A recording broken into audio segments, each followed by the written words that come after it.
There is a specific kind of leverage that only exists when a person knows where the secrets of the most powerful people on Earth are buried. It is a leverage built on silence, maintained through fear, and executed in the cold, sterile environment of a federal courtroom. I witnessed a new chapter of this leverage unfold yesterday, but it didn't happen in a traditional court. It happened over a grainy video feed from a federal prison in Texas. Ghislaine Maxwell, the only convicted co-conspirator of Jeffrey Epstein, appeared virtually before a House Oversight Committee, and in doing so, she ignited a firestorm that reaches from the halls of Congress to the highest office in the land. For years, the public has asked one question: when will she talk? When will the woman who stood at the center of the world's most notorious trafficking ring finally name the names hidden in the redacted margins of the Epstein files? Yesterday, we got our answer, but it wasn't the one the survivors were hoping for. Instead of a confession, we witnessed an ultimatum. Maxwell sat before the committee and uttered the words that have become her shield: "I invoke my Fifth Amendment right to silence." But it was what her lawyer said immediately after that changed the calculus of federal justice. He didn't just defend her, he made an offer. He stated that Maxwell is prepared to speak fully and honestly, but only on one condition: if she is granted clemency by President Donald Trump. This is not a standard legal defense. This is a political transaction masquerading as a judicial plea. In the legal storytelling world, we call this the Clemency Ultimatum. Maxwell is currently serving a 20-year sentence for her role in trafficking minors. She has exhausted her primary appeals. She is facing the reality of spending the rest of her life behind bars. And yet, she is holding the one thing the Department of Justice and the American public desperately want: the truth. By pleading the fifth while dangling the promise of honesty, she is effectively placing a price tag on justice. She is saying to the incoming administration, "My silence is yours," or "My testimony is yours, but only if you open the prison gates." The drama of this moment cannot be overstated. As Maxwell sat in that Texas prison, she wasn't just a prisoner, she was a gatekeeper. Her lawyer went as far as to proactively declare that both President Trump and President Clinton are innocent of any wrongdoing, adding that Maxwell alone can explain why. This is a masterclass in legal and political maneuvering. By clearing the names of two former presidents before even being asked, she is signaling to the political elite that she can be their greatest ally or their most dangerous witness. She is playing a game of constitutional poker where the stakes are 3 million pages of unredacted evidence and the names of the most powerful men in the world. As we look at the fallout of this virtual appearance, we have to ask, is this a legitimate exercise of her Fifth Amendment rights, or is it a high-stakes bribe for a presidential pardon? In the theater of high-stakes litigation, what is left unsaid is often important, but what is volunteered without provocation is usually a signal. When Ghislaine Maxwell's legal team stood before the cameras and proactively declared that both President Donald Trump and President Bill Clinton were innocent of any wrongdoing, they weren't just practicing law, they were practicing political insurance. To a legal analyst, this is an extraordinary move. Typically, a witness pleading the fifth remains silent on all fronts to avoid waiving their protection. But Maxwell's team did the opposite. They offered a blanket exoneration of the two most powerful men associated with the Epstein circle before a single question could be answered. This is what we call the Innocence Gambit. By clearing Trump and Clinton publicly, Maxwell is signaling to the political establishment that she is not a loose cannon looking to burn the system down.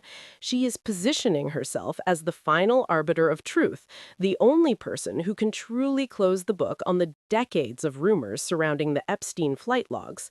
Her lawyer's statement that Miss Maxwell alone can explain why they are innocent is a subtle but powerful reminder of her value. She is telling the world, and specifically the man with the power to sign a pardon, that she holds the keys to their legacy. But this honesty for clemency trade creates a profound ethical crisis for the Department of Justice. The very concept of clemency is rooted in mercy or the correction of a judicial error.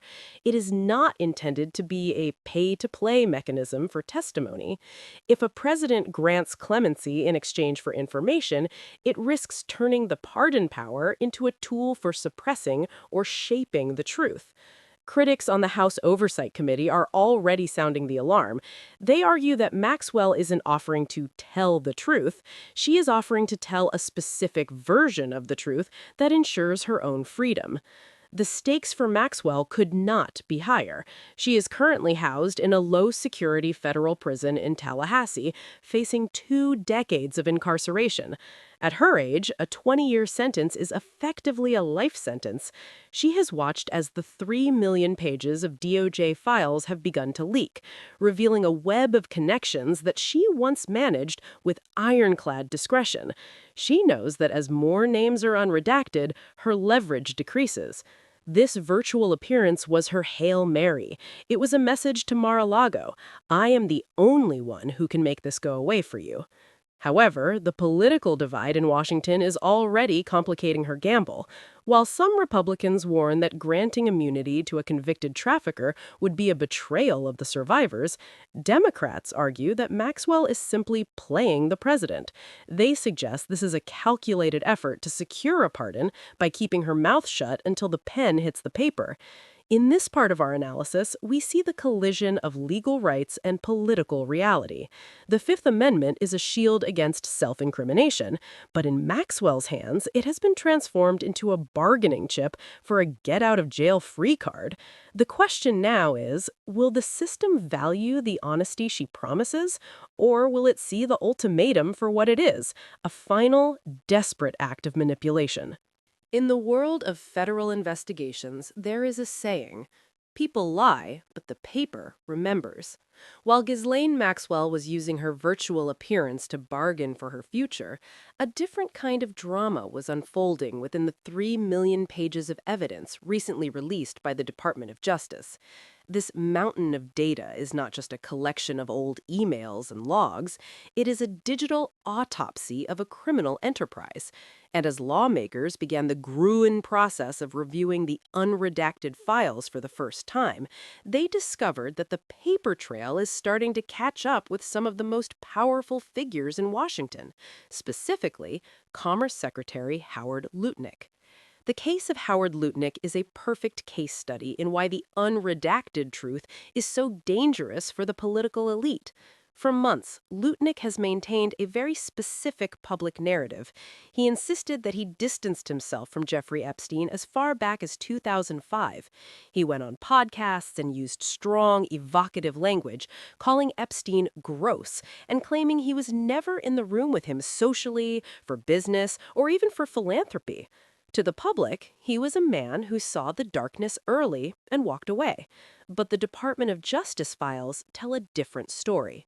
The newly released emails show an appointment for drinks between Lutnick and Epstein in 2011, 6 years after Lutnick claimed he had cut ties, and years after Epstein had already pleaded guilty to sex crimes in Florida.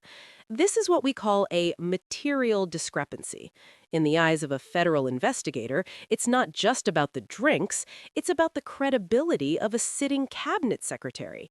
If the paper trail contradicts a public official's testimony on something as simple as a meeting date, it raises a devastating question. What else is being hidden? The fallout has been immediate. Democrats, and at least one high-ranking Republican, are now calling for Lutnick's resignation, arguing that a Commerce Secretary cannot serve if they are found to have been untruthful about their proximity to a convicted trafficker. This is why the Clemency Ultimatum from Ghislaine Maxwell is so strategically timed. She knows that these 3 million pages are starting to speak for themselves. She knows that names like Lutnick's are just the beginning. As lawmakers left the Department of Justice yesterday after reviewing the unredacted files, their tone had shifted from curiosity to alarm. 2 lawmakers confirmed that they found more names in those documents, names that have yet to be released to the public, names that represent a new list of potential co-conspirators. In this part of our analysis, we see the two sides of the Epstein endgame. On one side, you have a prisoner in Texas trying to sell honesty for a pardon.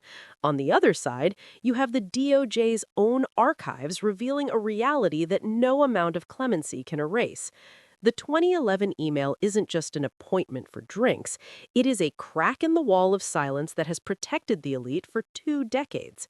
As the House Oversight Committee prepares to subpoena witnesses and dig deeper into these files, the pressure is no longer just on Maxwell to talk.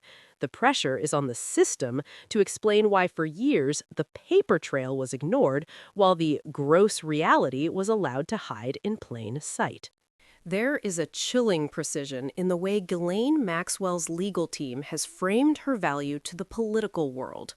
By stating that Miss Maxwell alone can explain why Presidents Trump and Clinton are innocent, her attorney has essentially designated her as the sole curator of history.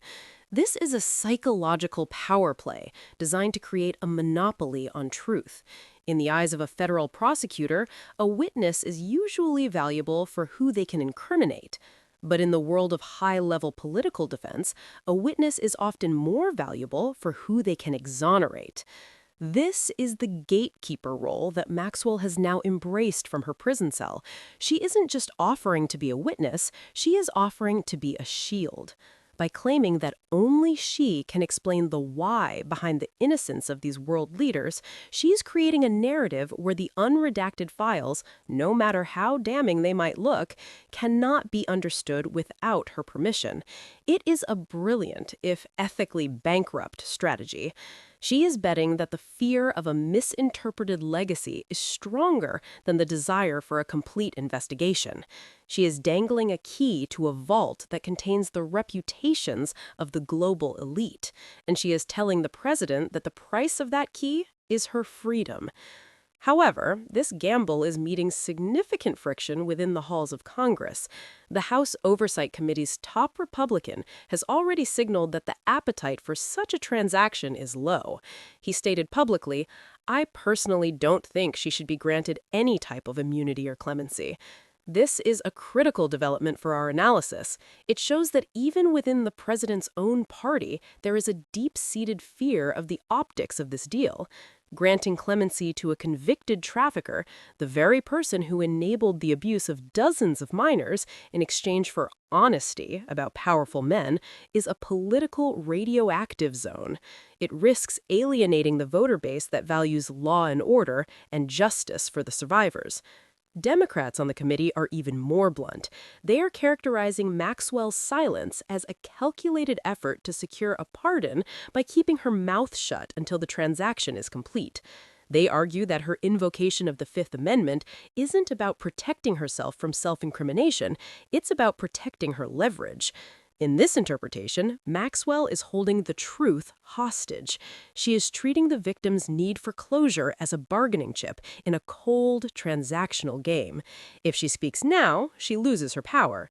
If she waits for the clemency, she wins her life back. This creates a constitutional standoff. On one side, we have a president who has previously expressed curiosity about her case and hasn't ruled out a pardon. On the other, we have a bipartisan coalition of lawmakers who believe that the justice system should not be a marketplace for reputation cleansing. As the fallout from the 3 million pages of DOJ files continues to grow, the pressure on the president is mounting.